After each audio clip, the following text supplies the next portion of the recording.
Selamat sore, kita berjumpa di iNewsroom, ruang memperdalam informasi yang aktual dan juga komprehensif. Dan hari ini bersama dengan saya, Reinhard Sirait.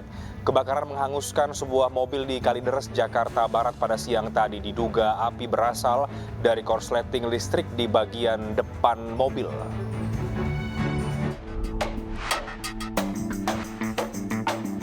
Inilah video amatir warga saat sebuah mobil yang sedang melintas di ruas jalan Warung Pojok Kalideres, Jakarta Barat, hangus terbakar. Kobaran api dengan cepat membakar seluruh isi mobil.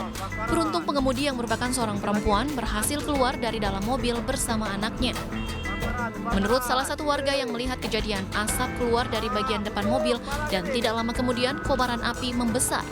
Diduga kebakaran berasal dari korsleting listrik. Kebakaran ini berhasil dipadamkan setelah satu unit mobil pemadam kebakaran sektor Kalideres berhasil memadamkan kobaran api. Saya melihat dari jauh ada asap, tapi pas saya datang orang udah rame. Tahu kebakaran mobil. Ada korban jiwa tidak? Nggak ada korban jiwa. Saya datang orang udah rame, orangnya udah keluar duluan. Tidak ada korban jiwa dalam peristiwa kebakaran ini, namun korban mengalami kerugian materi ratusan juta rupiah. Dari Jakarta, Miftahul Gani, iNews melaporkan. Hari kedua Operasi Patuh Jaya 2023 yang digelar petugas kepolisian di Jalan Kiai Haji Hashim Asyari di Gambir, Jakarta Pusat diwarnai aksi kabur-kaburan para pengendara roda 2. Sedangkan di Jalan RS Sukanto, Duren Sawit, Jakarta Timur, sejumlah pengendara motor nekat melawan arus kendaraan untuk menghindari razia.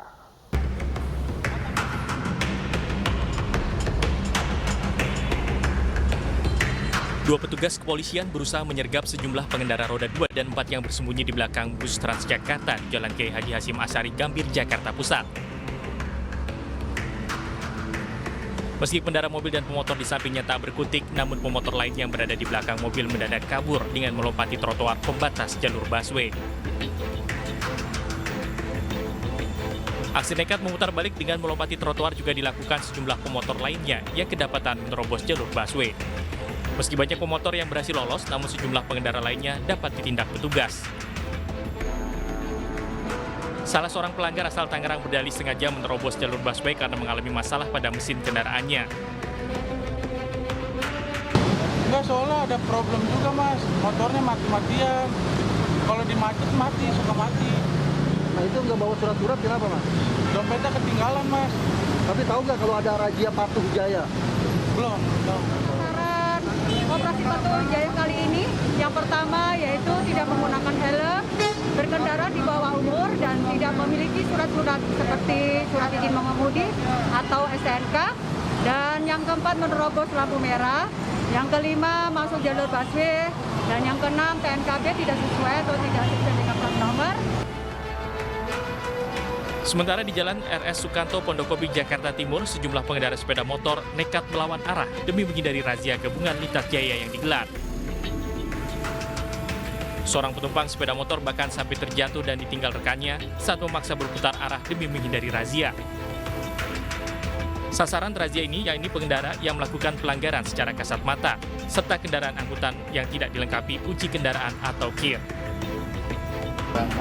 Yang kita tegur pertama adalah satu, pelanggar kasat mata. Lanjut kedua, untuk angkutan umum yang kirnya mati kita stop operasi. Lanjut yang kekurangan seperti lainnya kita gunakan secara humanis, peneguran maupun secara pendidikan. Di hari kedua razia, petugas berhasil menindak lebih dari 50 pengendara roda 2 dan 4. 30 pelanggar diantaranya hanya diberikan sanksi tilang, sementara 20 lebih kendaraan lainnya terpaksa ditahan karena tidak dilengkapi dengan surat kendaraan. Dari Jakarta, tim liputan iNews melaporkan. Menteri Perhubungan beserta jajaran mengecek uji coba LRT Jabodebek. Masyarakat sudah bisa menjajal moda transportasi ini mulai tanggal 27 Juli 2023. Rabu pagi, LRT Jabodebek melakukan uji coba operasional terbatas dari stasiun Harjamukti menuju stasiun Duku Atas. Total perjalanan ini memakan waktu sekitar 35 menit dengan batas kecepatan maksimal 80 km per jam. Pada periode uji coba ini, masyarakat bisa naik LRT Jabodebek hanya dengan membayar Rp1 saja. Rangkaian LRT juga sudah dilengkapi sistem Communication Based Train Control Grade of Automation level 3 yang membuat LRT tidak lagi membutuhkan masinis untuk mengoperasikan kereta. Diharapkan dengan beroperasinya LRT akan membuat masyarakat beralih dari kendaraan pribadi menggunakan kendaraan umum. Oleh karenanya saya menitipkan pesan kepada KAI dan para vendor dalam masa uji coba ini lakukan upaya-upaya perbaikan sehingga pada 18 Agustus di mana Presiden akan meresmikan sudah berjalan dengan baik.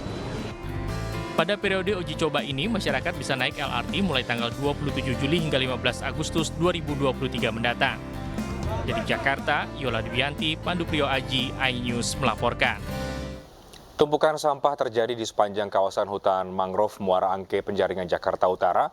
Peneliti pencemaran laut Pusat Riset Oceanografi BRIN, jika sampah tersebut didiamkan akan merusak hutan mangrove dan juga ekosistem.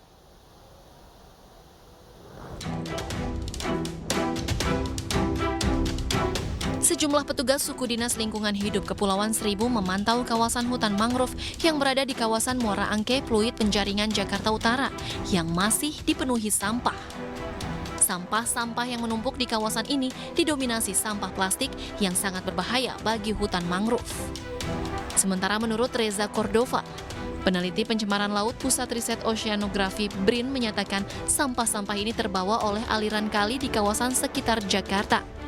Diduga sampah-sampah tersebut sebagai akumulasi dari kawasan muara sungai dan kali yang berada di sekitar Jakarta.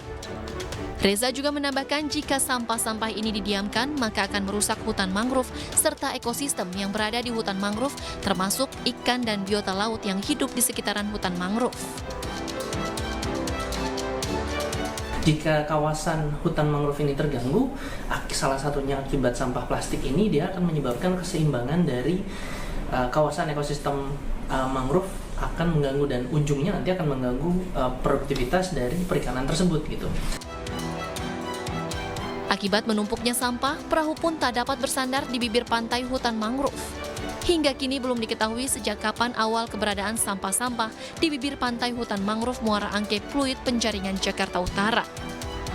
Dari Jakarta, Sofyan Firdaus, iNews melaporkan. Pemirsa, lagi-lagi WNA di Bali berulah. Kali ini sepasang bule yang diduga menenggak minuman keras sambil berkendara viral di media sosial. Polisi pun turun tangan memburu kedua WNA tersebut.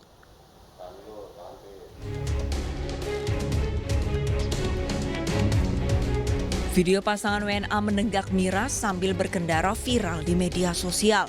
Video itu diunggah oleh akun @balilivin pada Minggu 9 Juli 2023. Kedua bule terekam berbagi minuman saat berhenti di lampu merah. Belum diketahui lokasi pasti kejadian tersebut, tetapi diduga berada di kawasan Badung, Bali. Sementara itu, Polda Bali telah melakukan pendalaman dan belum mengantongi identitas WNA tersebut. Dari hasil sementara, diketahui plat nomor kendaraan yang digunakan tidak sesuai dan diduga plat kendaraan tersebut adalah palsu.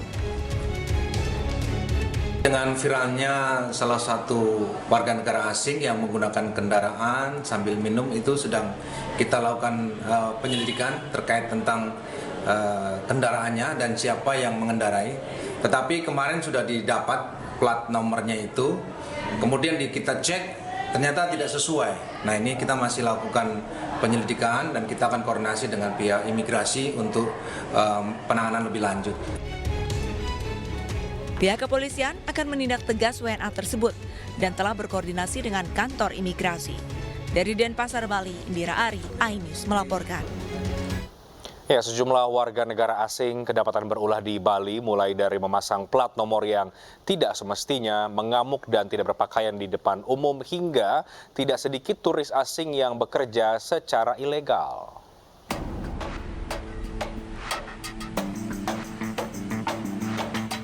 Merasa hidup aman, biaya hidup murah, serta leluasa bergaya hidup bebas tentu saja membuat nyaman para turis asing tinggal di Pulau Dewata, Bali. Bahkan ketika tabungan habis serta jatah tinggal di Indonesia juga telah berakhir, dengan percaya diri para turis dapat mengais rezeki di Bali. Seperti menjual burger, menawarkan jasa fotografi, latihan bersepeda motor, berselancar, bahkan sampai jualan sayur pun dilakukan. Namun berbagai ulah negatif mulai diperlihatkan para turis yang tidak menghormati budaya Bali serta berperilaku tidak baik seperti membuat petisi karena kokokan suara ayam yang dianggapnya mengganggu. Selain itu, ada pula turis asing yang mengendarai motor dengan plat nomor palsu. Tidak hanya itu, seorang bule perempuan asal Rusia ditemukan warga desa Ungasan, Kuta Selatan, Badung, Bali dalam kondisi mabuk berat hingga tak sadarkan diri. Bahkan seorang warga negara asing juga mondar-mandir membawa senjata tajam, pelaku menantang dan mengancam sejumlah orang. Kasus warga negara asing terbaru adalah 2 WNA kewarganegaraan Aljazair nekat melakukan aksi pencurian barang milik 3 penumpang pesawat di ruang kedatangan Bandar Udara I Gusti Ngurah Rai. Kedua tersangka ini berhasil ditangkap oleh Kepolisian Resort kawasan Bandara I Gusti Ngurah Rai. Mengantisipasi maraknya aksi ilegal ini, pemerintah Provinsi Bali akan rajin menyisir bule-bule ilegal serta melalui Dinas Pariwisata akan memasang baliho berisi himbauan kepada warga negara asing untuk menghormati adat budaya warga lokal, termasuk turis asing untuk tidak bekerja di Bali. Mengajak semua masyarakat wisatawan untuk mengikuti bagaimana ketentuan budaya yang ada di Bali. Karena bagaimanapun juga walaupun kita ini walaupun kita sebagai daerah wisata berharap semakin banyak orang berkunjung ke Bali, ke Badung ini, tapi bukan berarti kita meninggalkan budaya kita seperti yang terjadi sekarang ini. Pak, artinya sangat menyayangkan Pak peristiwa bugil itu Pak ya? Tentu kita sangat menyayangkan sekali. Dan perlu ada langkah-langkah selanjutnya semua komponen pemerintah, pelaku pariwisata untuk bersama-sama sebisa mungkin untuk menzerokan dari. Pulau Dewata Bali memang indah dan terbuka dengan para turis asing dan kebiasaannya, namun bukan berarti budaya lokal bisa direndahkan dengan perbuatan tidak bermoral serta tidak menyerobot pendapatan warga lokal Bali. Tim Liputan iNews melaporkan. Menko Polhukam melaporkan Toko Al Zaitun Panji Gumilang atas dugaan tindak pidana pencucian uang. Informasinya kami hadirkan sesaat lagi, tetap bersama kami di iNews.